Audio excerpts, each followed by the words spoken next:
एक ऐसी दबंग महिला ऑफिसर जिसका नाम सुनते ही गुंडे अपना ठिकाना बदल लेते थे। कोई भी हो, कानून सबके लिए बराबर है, चाहे वो प्रधानमंत्री हो या अन्य कोई भी। इन्होंने ये करके दिखाया। जितने भी सीनियर से थे जो मेल डोमिनेटेड थे, ये सारे के सारे चाहते थे इनको किसी भी तरीके से हटा दिया जाए, खत्म कर दिया जाए, पूरी तरीके से बर्बाद कर दिया जाए। लेकिन ये इतनी ज्यादा ऑनेस्ट थी कि कोई भी इनका कुछ नहीं बिगाड़ पाया। ये पहली महिला आईपीएस ऑफिसर थी जिनका नोबेल पीस प्राइज के लिए भी नॉमिनेशन था। एशिया का नोबेल प्राइज कहे जाने वाला रेमोन मैग्सेसे अवार्ड से सम्मानित किया गया था। इनको दिल्ली में ट्रैफिक सुधारने के लिए याद किया जाता है। दिल्ली की तिहाड़ जेल में कैदियों को सुधारने के लिए भी जाना गया है। ये पुलिस अधिकारी, समाज सेवी, सुधारक व लेखिका भी है। ऐसी हस्ती को किसी पहचान की जरूरत नहीं। ये है हम सभी की रोल मॉडल किरण बेदी जी। किरण बेदी जी का जन्म 9 जून 1949 को अमृतसर में हुआ था। ये एक पंजाबी बिजनेसमैन परिवार से संबंध रखती है। इनके पिता का नाम प्रकाश लाल पेशावरिया था, जो एक राष्ट्रीय टेनिस प्लेयर थे। वह अपने टेक्सटाइल के फैमिली बिजनेस में भी हेल्प किया करते थे। इनकी माता का नाम प्रेमलता था, वो भी बैडमिंटन की प्लेयर थी। किरण जी 4 बहनें थी। इनकी बड़ी बहन का नाम शशि था। इनसे छोटी 2 बहनें ऋतु और अनु थी। इनके पिताजी का सोचना था कि वो अपनी चारों बेटियों को बहुत उच्च शिक्षा दिलाएंगे। वो अपनी बेटियों को दुनिया के चारों कोने से भेजना चाहते थे। तब इनके ग्रैंडफादर मुन्नी लाल ने कहा था, क्या जरूरत है इतना पढ़ाने लिखाने की। लेकिन इनके पिता ने दृढ़ संकल्प कर लिया था, उनकी बेटियां पढ़ेंगी भी और आगे बढ़ेंगी भी।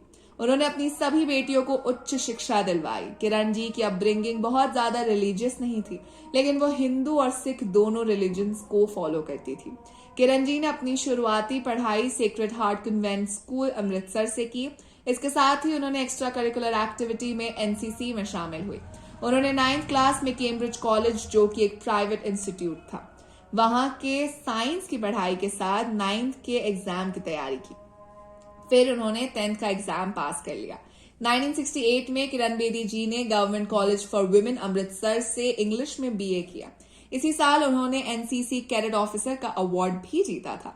1970 में उन्होंने पंजाब यूनिवर्सिटी चंडीगढ़ से पॉलिटिकल साइंस में पोस्ट ग्रेजुएशन किया। 1970 से 72 तक उन्होंने खालसा कॉलेज अमृतसर में पॉलिटिकल साइंस की लेक्चरर के रूप में काम किया। इसके बाद उन्होंने इंडियन पुलिस सर्विस में रहते हुए 1988 में दिल्ली यूनिवर्सिटी से लॉ की डिग्री प्राप्त की। फिर 1993 में आईआईटी दिल्ली से सोशल साइंस में उन्होंने पीएचडी कर ली। किरण बेदी ने 9 साल की उम्र में ही अपने पिता से इंस्पायर होकर टेनिस खेलना शुरू कर दिया था। इसी वजह से उन्होंने अपने बालों को छोटा करवा लिया था। स्कूल की छुट्टी के बाद वो सीधे टेनिस कोचिंग सेंटर जाया करती थी, जहां उनका पूरा परिवार पहले से ही मौजूद होता था। उन्हें टूर्नामेंट खेलने भारत के बहुत से शहरों में जाना पड़ता था, जिसके लिए वो बिना रिजर्वेशन के यात्रा किया करती थी। उन्हें खेल कोटा में 50% की किराए में छूट मिलती थी, जिसके लिए एक फॉर्म टेनिस एसोसिएशन के सेक्रेटरी से मिलता था। इसके लिए उन्होंने कभी कभी दिन भर इंतजार करना भी पड़ जाता था। एक बार गुस्से में उन्होंने सेक्रेटरी साहब से कहा, मैं बड़े होकर आपकी तरह किसी को भी इंतजार नहीं करवाऊंगी। मैं दूसरों के समय की कीमत को समझूंगी, जिसका खामियाजा उन्हें विंबलडन चैंपियनशिप में नाम न भेजे जाने का भुगतान पड़ा। लेकिन सेक्रेटरी साहब ने उनकी जगह किसी और का नाम भेज दिया। तभी से उन्होंने तय किया कि वो पढ़ाई में और ज्यादा मेहनत करेंगी। 1964 में उन्होंने अपना पहला tournament national junior lawn tennis championship Delhi Gymkhana में खेली, जिसमें वो शुरुआती राउंड में ही हार गए। इसके 2 साल बाद उन्होंने 1966 में ट्रॉफी ही जीत ली। 1965 से 78 के बीच उन्होंने बहुत सारी चैंपियनशिप्स जीती। उन्होंने 30 साल की उम्र तक टेनिस खेला। किरण बेदी टेनिस में एशियन चैंपियन भी रह चुकी है। इनके पति ब्रिज बेदी भी टेनिस प्लेयर थे। क्लब में टेनिस खेलने के दौरान भी उनकी मुलाकात हुई थी। ब्रिज बेदी उनसे उम्र में 10 साल बड़े थे। उनकी सगाई होने वाली थी, लेकिन उनके इस रिश्ते के लिए लड़की के घर वाले तैयार नहीं थे। ये सब जानते हुए किरण ने ब्रिज से कहा था, अगर तुम्हारा ये रिश्ता टूट गया तो मैं तुमसे शादी कर लूंगी, क्योंकि मुझे तुम्हारे जैसा ही समझदार पति चाहिए। 1972 में उन्होंने ब्रिज बेदी से विवाह कर लिया। फिर 1975 में उन्हें एक बेटी हुई जिसका नाम उन्होंने सुकृति रखा, जिन्हें वो साजना भी बुलाती हैं। किरण बेदी अपनी सारी सफलता का श्रेय अपने पति को देती हैं। 31 जनवरी 2016 को ब्रिज बेदी की गुड़गांव के एक हॉस्पिटल में कार्डियक अरेस्ट से मृत्यु हो गई। ये वो दौर था जब Indian police services male dominant हुआ करती थी। सभी ने उन्हें हर तरह से डिस्करेज किया। उनके हौसले बहुत बुलंद थे। 16 जुलाई 1972 में किरण बेदी ने national academy of administration Mussoorie में पुलिस ट्रेनिंग शुरू कर दी थी। वो 80 आदमियों के बैच में अकेली महिला आईपीएस ऑफिसर थी। किरण बेदी की पहली पोस्टिंग 1975 में चाणक्यपुरी सब डिवीजन में हुई थी। चाणक्यपुरी एक ऐसा एरिया था जहां सारे के सारे ब्यूरोक्रेट बड़े बड़े पॉलिटिशियन रहते थे।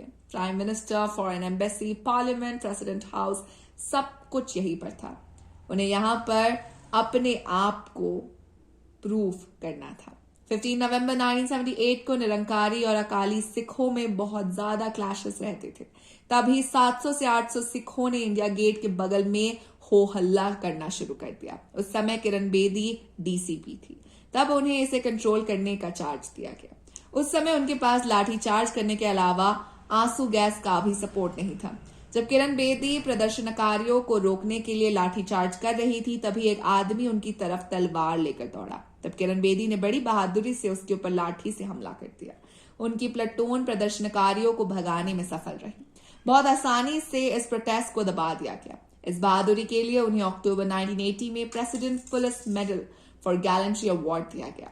1979 में जब किरण बेदी वेस्ट दिल्ली में पोस्टेड थी, तब उन्होंने क्राइम को खत्म करने के लिए स्थानीय लोगों की मदद की।